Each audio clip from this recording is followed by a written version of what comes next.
Хакасская республиканская филармония закрывает сезон. Гала-концерт состоится в среду, 19 июня.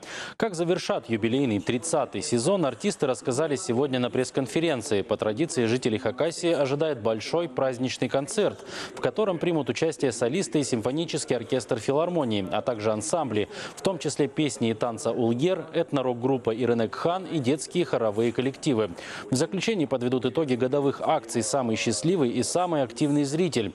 Победители получат специальные призы. В новом сезоне посетители филармонии ждут премьеры. Какие, пока остается в секрете. А вот из уже знакомых точно будут концерты из цикла «Симфония в джинсах». Мировые рок-хиты в исполнении эстрадно-симфонического оркестра жителям Хакасии особенно полюбились. Впервые, наверное, в истории филармонии получился концерт, после которого следующий концерт был продан за один день. Такого у нас в истории никогда не было.